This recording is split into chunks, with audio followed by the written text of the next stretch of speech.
ప్రతి సీజన్లో ధాన్యం కొనుగోలు ప్రక్రియ ఆలస్యం కావడం, దళారులకు ధాన్యం అమ్మి నష్టపోవడం వంటివి సర్వసాధారణంగా జరుగుతుండేవి. ప్రస్తుతం సన్నాలకు బోనస్ ఇస్తుండడం, కొనుగోళ్లకు కావాల్సిన వసతులు కల్పించడం కారణంగా నిజామాబాద్ జిల్లా రైతులు ప్రభుత్వ కేంద్రాల్లో ధాన్యం అమ్మేందుకు మొగ్గు చూపుతున్నారు.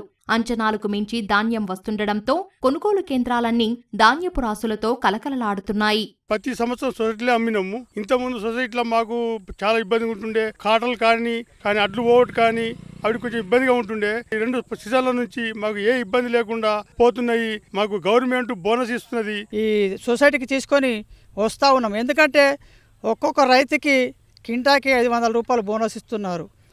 గతంలో మనకు వడ్లు అమ్ముకునే విధానంలో చాలా రకాల ఇబ్బందులు ఎదుర్కొన్నాము. వడ్లను తీసుకెళ్ళడానికి కావాల్సినటువంటి గిన్ని బ్యాగ్స్ లేకపోవడం కావచ్చు, లారీల కొరత కావచ్చు, హమాలీల కొరత కావచ్చు, అనేక రకాల సమస్యల దృష్ట్యా దళాలకు అమ్ముకొని నష్టపోయాము. కానీ ఇప్పుడు ప్రస్తుతం ఉన్న పరిస్థితుల్లో రైతులకు కావాల్సినటువంటి హమాలీల సంఖ్య కావచ్చు, లేదా గిన్ని బ్యాగుల సంఖ్య కావచ్చు, లేదా లారీల కొరత కావచ్చు, ఏదైనా అకాల వర్షం వచ్చినప్పుడు కూడా కావాల్సినటువంటి టార్పాలిన్ కవర్లు కూడా సిద్ధంగా ఉంచేదానికి కూడా ప్రయత్నం చేస్తున్నారు.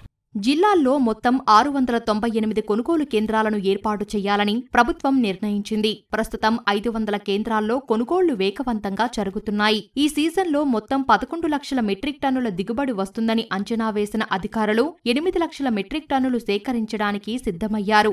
ఇప్పటికే కొంతమంది రైతుల నుంచి 2 లక్షల మెట్రిక్ టన్నుల ధాన్యాన్ని కొనుగోలు చేసినట్లు అధికారులు చెబుతున్నారు. క్వింటాల్ ధాన్యం ఏ గ్రేడ్ రకం 2300, సాధారణ రకం 2320 రూపాయలు మద్దతు ధరగా కేంద్రం ప్రకటించింది. మద్దతు ధరకు తోడు సన్నాలకు క్వింటాలకు 500 రూపాయలు బోనస్ వస్తుండటంతో రైతులు సన్నాలనే అధికంగా తీసుకొస్తున్నారు. 10 ఎకరాల వరిని సన్నాలు పండించాం. దొడ్డు పండించడానికి, సన్నాలు పండించడానికి 1 ఎకరాకు 10,000 రూపాయల పెట్టుబడి అదనంగా అవుతుంది. కానీ గవర్నమెంట్ గత సీజన్ నుంచి రైతులకు కింటాకు 500 రూపాయలు బోనస్ ఇవ్వడం వల్ల ఇది రైతుకు చాలా మేలు జరుగుతుంది. గత సీజన్లో సగం మంది రైతులు దళారులకు అమ్ముకున్నారు ధాన్యం. కానీ ఈసారి మాత్రము రైతులందరూ ఐక్యతగా ఇక్కడే కొనుగోలు కేంద్రానికి తీసుకొచ్చి గవర్నమెంట్కే ధాన్యాన్ని అమ్మటానికి మొగ్గు చూపుతున్నారు. అదేవిధంగా రైతు నుంచి ఇంకొక విజ్ఞప్తి కూడా గవర్నమెంట్కి వేయదలుచుకున్నాం. గవర్నమెంట్ 1 ఎకరానికి 32 క్వింటాల ధాన్యాన్ని తీసుకుంటుంది.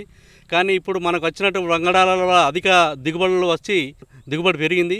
దాన్ని 35 క్వింటాలకు చేయమని గవర్నమెంట్కి విజ్ఞప్తి చేస్తున్నాం. ఈ అల్లిసాగర్ పరిధిలో నీరు పుష్కలంగా అంది 30 నుంచి 35 క్వింటాల వరి ధాన్యం వస్తూ ఉంది. మరి ఈ సంవత్సరం కూడా బోనస్ ఇస్తామని చెప్పి ప్రకటించడంతో సొసైటీ ద్వారా ఒడ్లు కూడా సకాలంలో బయటకు వెళ్తా ఉన్నాయి. లారీల ద్వారా బారదాని కొరత కూడా లేదు, లారీలు కూడా వస్తున్నాయి. ప్రస్తుతానికైతే ఎటువంటి ఇబ్బంది లేదు.